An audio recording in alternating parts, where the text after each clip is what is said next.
In this video, I'll be highlighting 8 things you should look out for when making donuts, and also 8 questions I often get concerning donut making. Watching this video is more important than watching the recipe itself, because if you know these things, then you are good to go. Number 1 is always test your yeast to know if it's good before proceeding with your recipe, because if you happen to use a deactivated yeast in your recipe, then recipe at that moment. Without a good active yeast, there is no way your donut will rise. It doesn't matter if you're using an instant yeast or an active yeast, just make sure that your yeast is not deactivated, okay? That's why I recommend you using that small sachet yeast, unless if you're making your donuts in large quantity. So if you're making your donut in large quantity, I would recommend that you buy the whole pack of yeast, that big one, the whole pack, then you should store it at home yourself. For storing your yeast, you should use an airtight container. Air instantly deactivates yeast. Yeast doesn't like air, so make sure after using it, store it in an airtight container. So whenever you're making donut, make sure you use your measuring cup or measuring scale properly.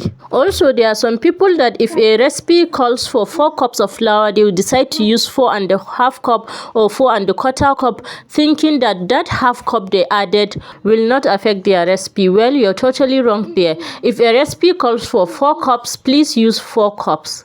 And don't say maybe you're out of flour and a recipe calls for 2 cups of flour, so since I have just 1.5 at home, let me use this 1.5 cup instead of 2 cups. If a recipe calls for 2 cups of flour, use 2 cups accurately. So if you're a kind of person that doesn't take measurements seriously, this is a sign for you to start taking your measurements seriously, because you might end up with a bad donut recipe if you don't measure your ingredients the way it should be. The third highlight is you should always knead your dough until smooth and stretchy. A lot of patience right there. When you're kneading your dough, it's not something that you just do it for 5 minutes and say, okay, my dough is done. No, you need to put in the effort, you need to put in the work. Knead it for at least 20 minutes until it's stretchy. When you drag it, you see that it's stretchy, it doesn't break easily, okay? One thing that will make your donut super fluffy is kneading. You've always wanted to achieve donut with these white lines, right? Then knead your dough, my dear. Knead it to the fullest. And I will boldly tell you that you should always use all-purpose flour in making donuts. You know, we have different kinds of flour. We have the bread flour, we have all-purpose flour, and we have cake flour. Just the way cake flour is the best to use when making cakes, same apply to donut. All-purpose flour is the best to use when you're making donuts. Now you might be thinking, how will I know if the flour I just bought is all-purpose flour, right? All-purpose flour are all those flours we buy from provision shops and market and co. Cake flour are only sold where they sell cake items, and bread flour are only sold, let's say, in companies where all those bakeries go and purchase their flour. So if you use all-purpose flour for your donut and someone uses cake flour, you will attain more perfect result than the person that used cake flour. It's even better to use bread flour in making donuts than using cake flour. When molding your dough into round shape, close up any opening or crack. Make sure that when you're molding your dough into a very round shape, any opening that you see, whether small or big, make sure you just close it. If there is any crack, try as much as possible to just keep molding it until that crack goes away, okay? If you don't mold your donut to perfection, when you keep it to rise or when you're frying it, it might open up. So make sure you just mold it until there's no any opening where air can go in, or there's no any crack, so that when you're frying your donut, it doesn't open up. Molding your donut to perfection might not be as easy as it looks, but you just have to do it, okay?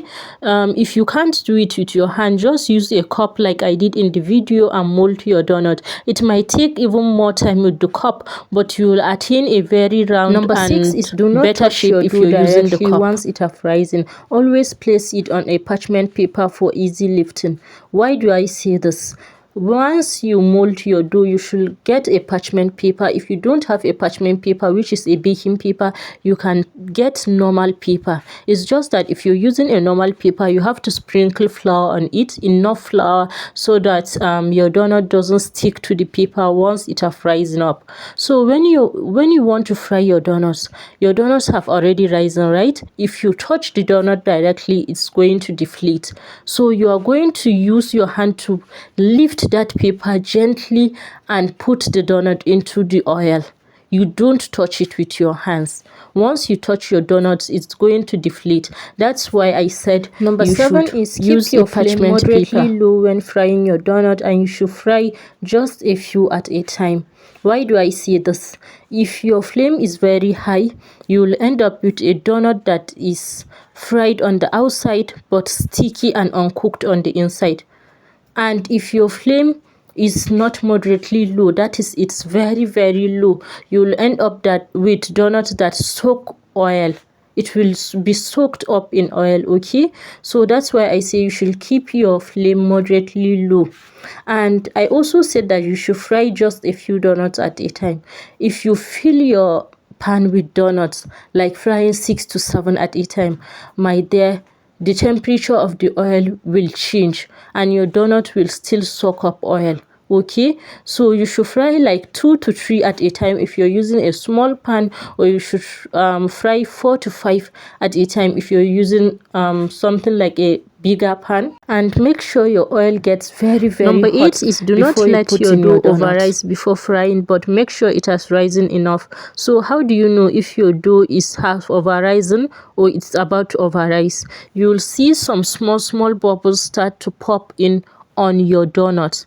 So the moment you see those small bubbles, it's a sign that want to indicate to you that your donut is about to over-rise.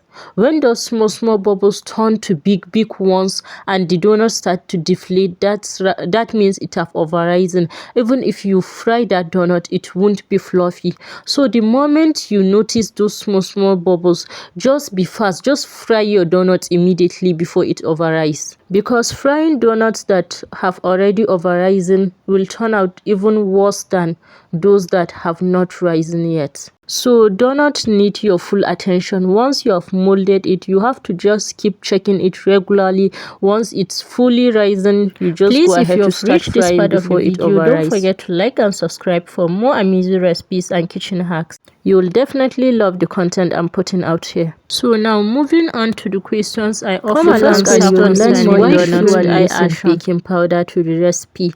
Doesn't baking powder make snacks soft and rise better? Yes, baking powder does make snacks soft and it makes some snacks rise, but in donut you don't need any baking powder because you have another rising agent called the yeast. The yeast will make your donut rise, and kneading your donut properly will make your donut fluffy. So you don't need baking powder in making donuts. With or without baking powder, you can achieve the second question is, I didn't see milk listed on your donut recipe. Don't you add milk, or you forgot to add it to the list? Yes, I don't add milk to my donut. I didn't forget to. I don't add it at all. Why? Because adding milk to your donut will make your donut dense, and what do we want to achieve in making donut? Fluffy and airy, not a dense donut, right? So you shouldn't add milk to your donut. Let me give you an example with, let's say, 3 things: bread, donut, and puff. All these things that I've listed, the ones that you add milk, let's say you made bread with the same recipe, one with milk and the other without milk. The other one that doesn't have milk will rise better than the one with milk, and the one with milk will be denser than the one without milk. Same goes for donut and same goes for puff. So it's not that you cannot make a very fluffy donut with milk. Yes, you can, but the one without milk will be better than the one with milk. And if a donut made with milk stays overnight, it gets very hard.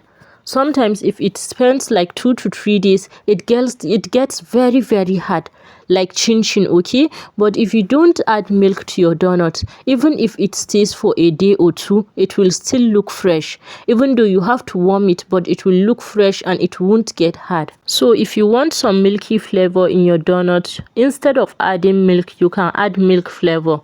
There are lots and varieties of milk flavor that are even flavorful than milk itself. Okay, the third question you can is, add can that I use instead a blender of adding to milk my dough?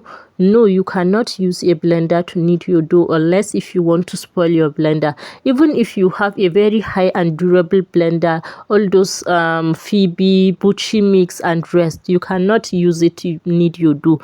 You can use a very high and durable food processor. You can use a food processor to knead your dough, but you cannot use a blender to knead your dough.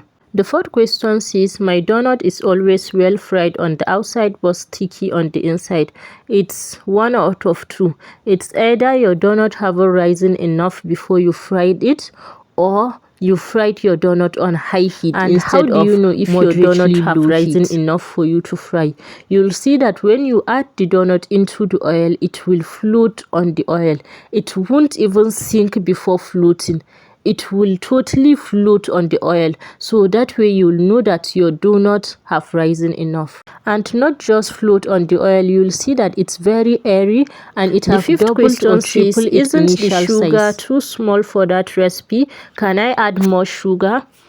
No, you cannot add more sugar. Why? Because when you're done frying your donut, you can sugarcoat it. If you want more sugar in your donut, you can sugarcoat it. But in the recipe, you should use adequate amount of sugar. Why? Because if you add more sugar, the more sugar you add, the more likely your donut is to absorb more oil when frying. Okay, so you'll see that sometimes you didn't use very low heat, but your donut absorbed much oil. It's because maybe you altered the sugar in the recipe. Number 6 says, can I use oil in place of butter in my recipe? Yes, you can use oil in place of butter.